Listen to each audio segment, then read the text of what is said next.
Kanali Evans Mtambi ambaye umemwakilisha Dr. Samia Suluhu, Rais wa Jamhuri ya Muungano wa Tanzania. Awali ya yote napenda kumshukuru sana Mwenyezi Mungu aliyetujalia pumzi ya uhai na leo ametukutanisha hapa katika ibada hii takatifu. Kwenye maisha yangu ya utumishi na maisha ya kanisa kupitia Dayosisi ya Tarime na Kanisa Anglikana Tanzania, ninamshukuru Mungu sana, yeye aliyeniwezesha kufika hapa leo.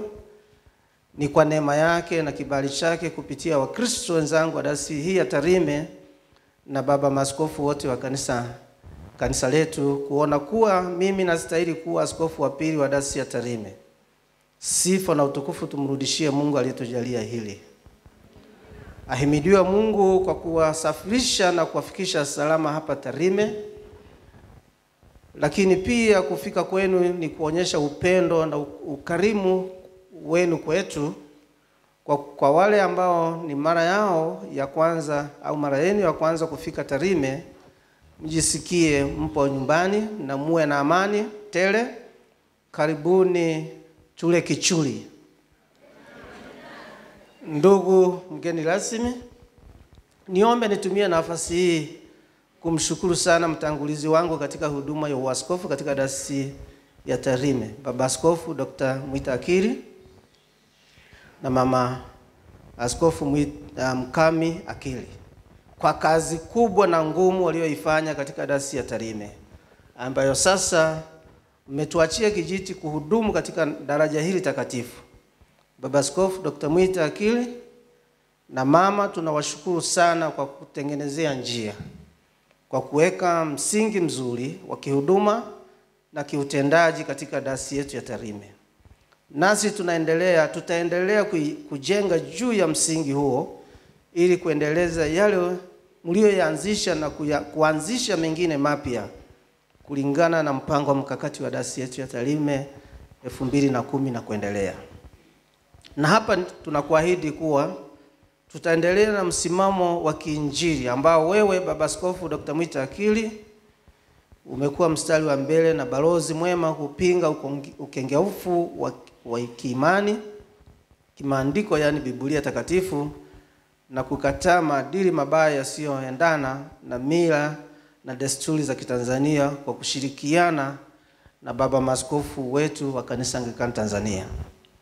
Ndugu mgeni rasmi, kuhusu historia fupi ya Dayosisi ya Tarime na wasifu wangu umo katika kitabu cha ibada. Hakuna sababu kusoma hapa, ila kwa muda wako naomba usome ili kukusaidia kuelewa Dayosisi ya Tarime na wasifu wangu. Ndugu mgeni rasmi, ambaye umemwakilisha Mheshimiwa Dr.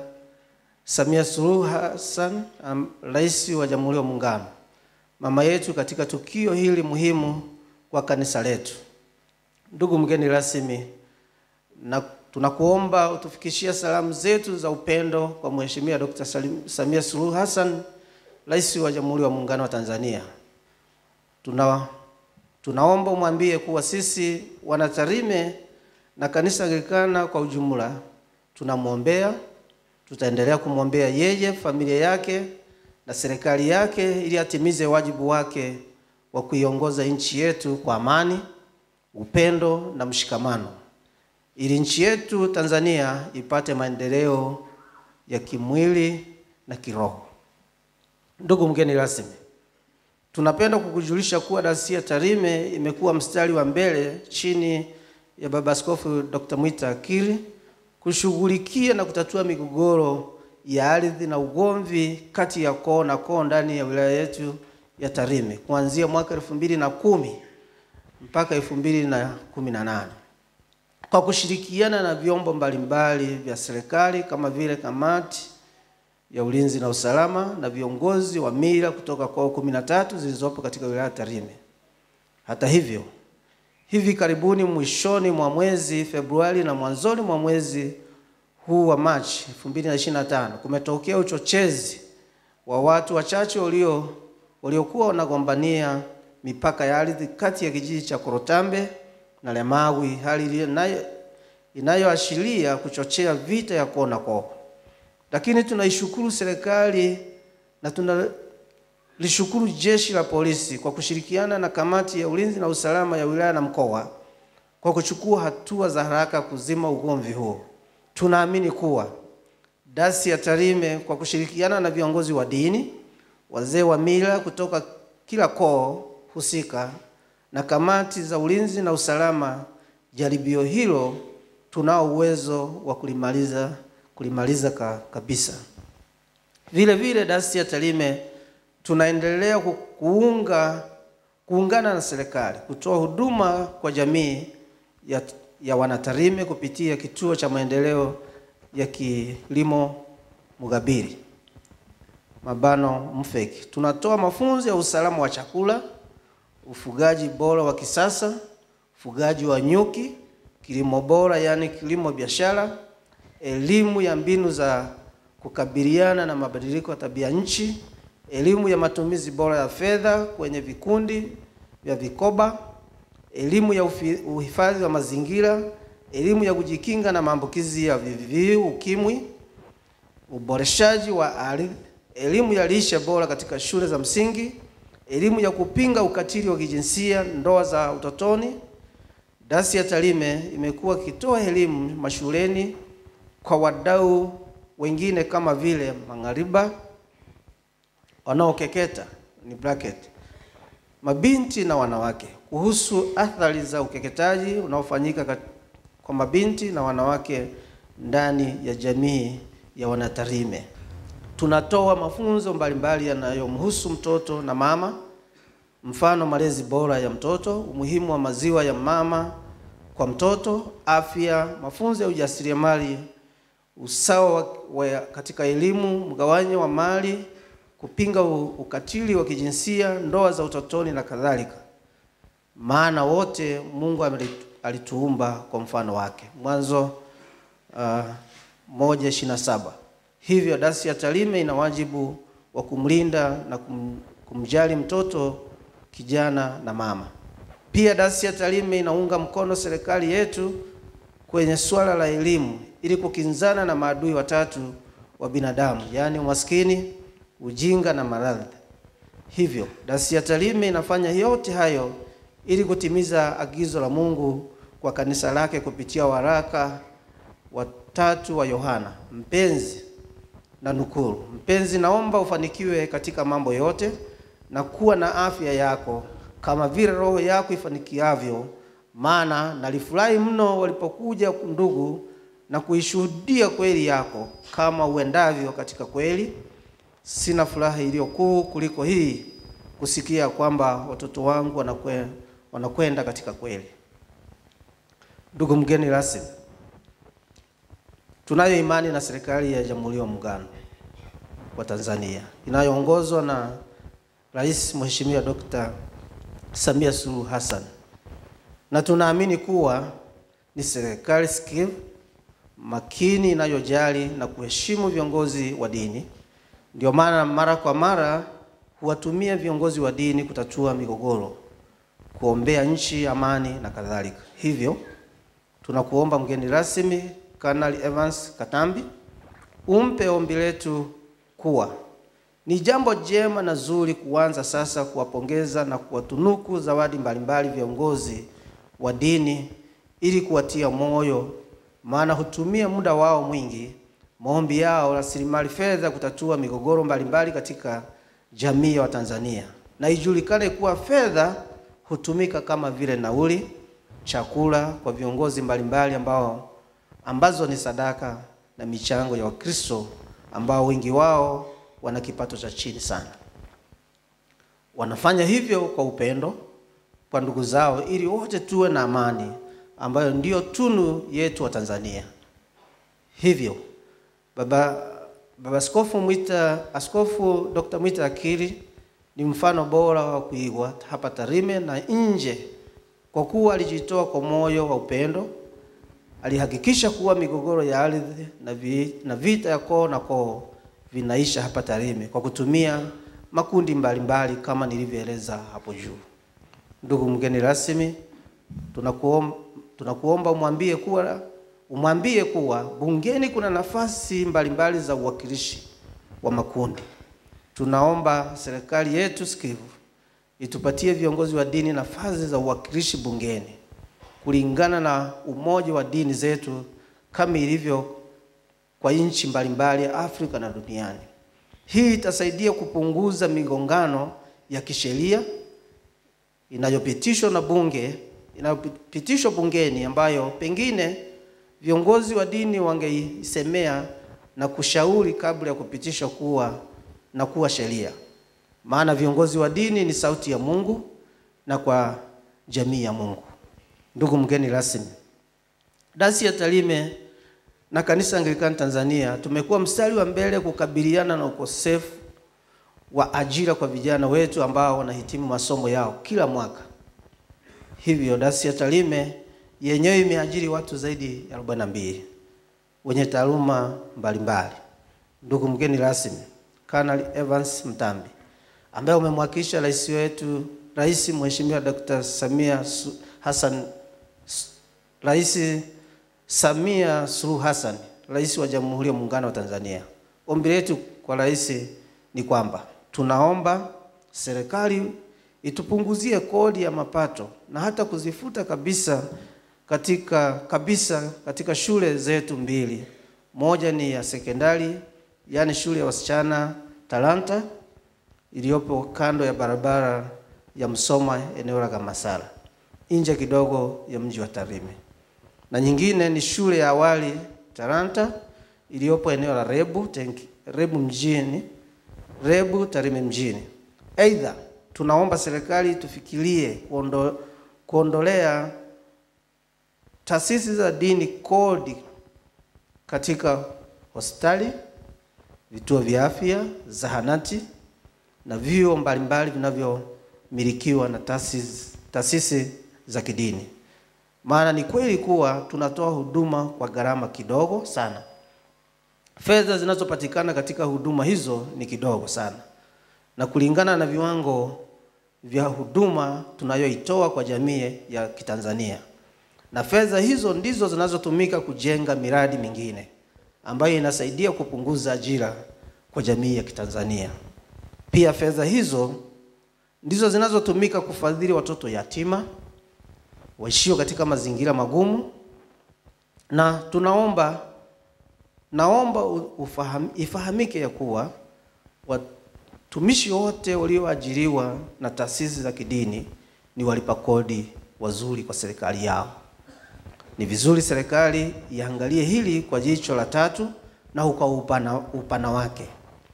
Na ifikie wakati serikali yetu ya Tanzania ianze kutoa ruzuku kwa taasisi za kidini, kwa kutambua kuwa taasisi za kidini ni mdau mkubwa wa maendeleo na uchumi wa Tanzania.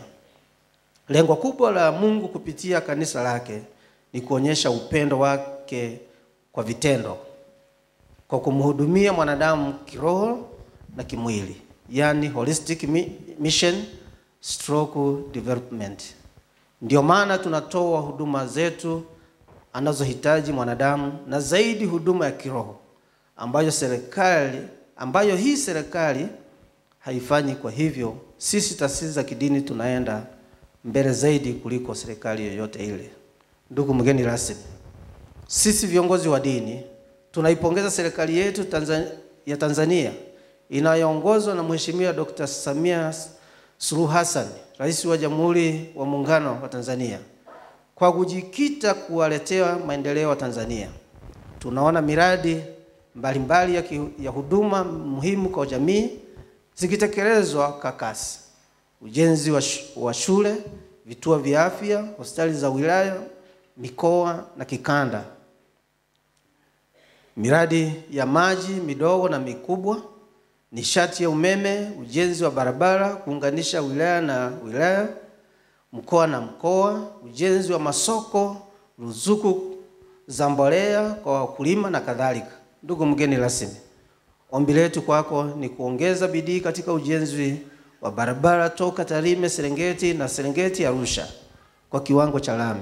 Barabara hii ni muhimu sana kwa uchumi wa mikoa ya Mara na Arusha na wilaya zake, hasa kwa sekta ya utalii, na itasaidia kukuza kipato cha mtu mmoja mmoja na kukuza uchumi kwa serikali kwa jumla. Lakini pia itawapunguzia hasara wamiliki wa magari ya usafirishaji itokanavyo na ubovu wa barabara toka Tarime Arusha. Pia nauli itapungua kwa safiri. Ndugu mgeni rasmi, kama tulivyotangulia kusema awali, tumebarikiwa sana na ujio wako ndugu mgeni rasmi Kanali Evans Mtambi katika ibada hii.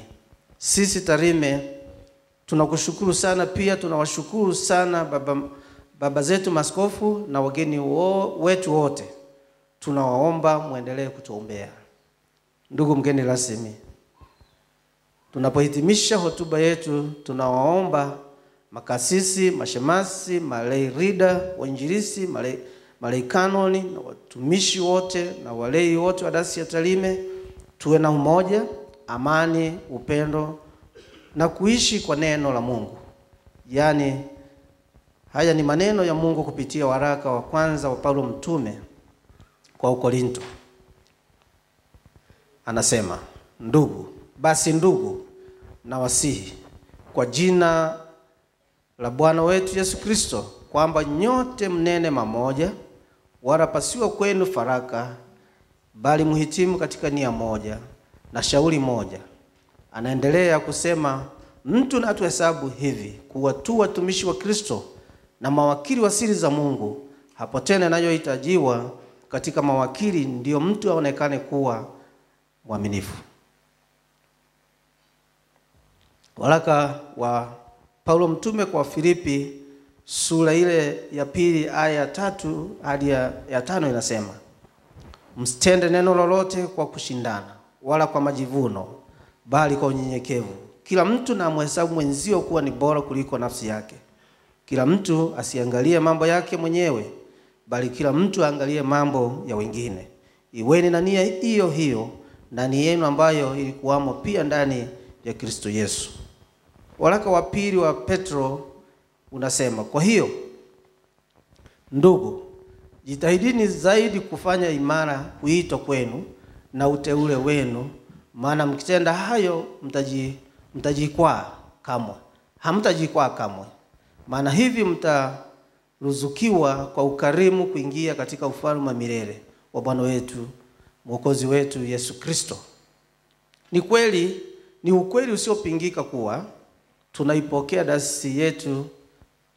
dayosisi yenye umoja, amani, ushirikiano na upendo.